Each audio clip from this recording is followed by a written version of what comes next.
Hello, everyone, and welcome back to another week of sustainability. I am Melissa Reed, the Chief Sustainability Officer at Sustain.Life, and this is the Week in Sustainability, where our team of practitioners brings to you the hottest news and most interesting information of sustainability to hit this week. I am joined today by my colleague, Ben Gruitt, who is a Senior Manager on our Sustainability Solutions team. The two stories we want to talk to you about this week, different sides of the spectrum. One, some recent controversy surrounding Apple's newest clean energy charging feature. And number two, the UN Ocean Treaty and what that could mean for our world's largest carbon sink and habitat preservation. So I'm going to kick it off today with the Apple story.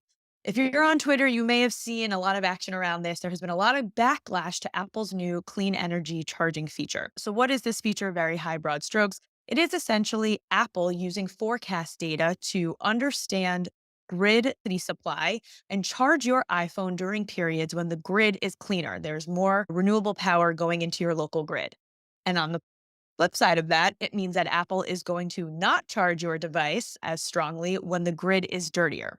Now, the backlash around this is because they didn't do a great job of informing users. They made this a default setting in their recent iOS 16 update. And then, of course, you always have the old tried and true anti ESG woke capitalism side that just doesn't want to see this feature at all. But we're not here to really talk about the controversy. What I want to talk about is how this feature is an example of Apple's net zero scope 3 plans in play. So we spend so much time at Sustain.Life talking to our users and our base around emissions accounting and carbon accounting and scopes 1, 2, 3, and what are they and how can you actualize and operationalize change and bring those emissions down.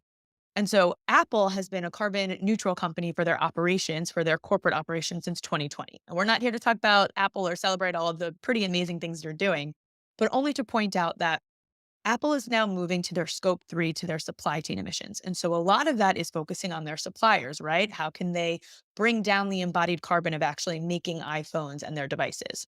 But the other side of scope 3 that we don't talk about as much, that gets a little bit less airtime, is the rest of the value chain and the actual customers and users of products.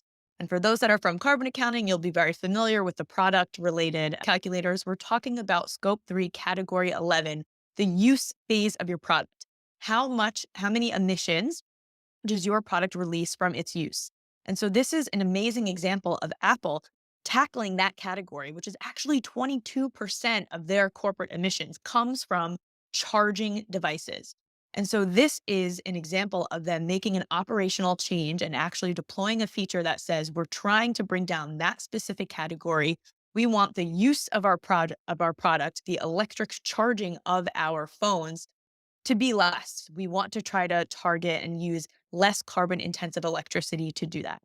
So while there's some controversy around maybe how they deployed this and educated or didn't educate their users and customers about it, it's pretty incredible to see this is what net zero planning and operationalizing these tactics looks like. You may have also, by the way, seen this companies like Tide, which is owned by Procter and Gamble. They spend a lot of time educating their consumers about how you can reduce the product use phase of their equipment. For example, washing machines using cold water supply versus hot can save 90% of the emissions because you're not spending that energy to heat the water.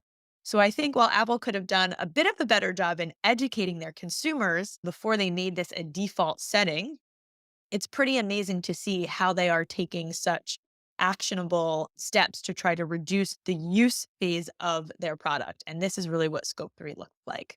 So if you found this update on your phone, you can find it with a little icon when your phone is charging. You can turn it on, you can turn it off. But some cool and interesting insight seeing of how there's actual, real news and action on Twitter about a scope 3 emissions reduction strategy. Pretty cool stuff.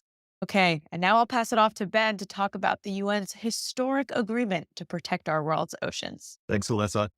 So after more than 20 years of discussions and negotiations, 193 United Nations member countries have agreed on a unified treaty to protect biodiversity on the high seas.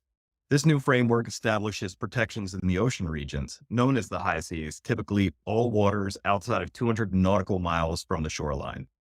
The treaty will create a new body within the UN to manage conservation of ocean life and establish marine protection. This effort is critical to achieve the UN Biodiversity Conference's recent pledge to protect 1/3 of the world's biodiversity. The treaty also establishes ground rules for conducting environmental impact assessments for commercial activities in the oceans, such as tourism, fishing, and deep sea mining. It would also create areas within the ocean that are protected exclusively from human activities. So, why does this all matter? The health of the high seas is inherently linked to human health and well being. Approximately half of the oxygen we breathe comes from microscopic plants living in ocean waters. Billions of people around the world also rely on the ocean for food, and the high seas are critical migratory grounds for linchpin species. As climate change makes the oceans warmer and more acidic, the vast ecosystems that thrive below the surface have come under increased pressure. These newly established protected areas can create a safe haven for species endangered by climate change. Back to you, Alyssa.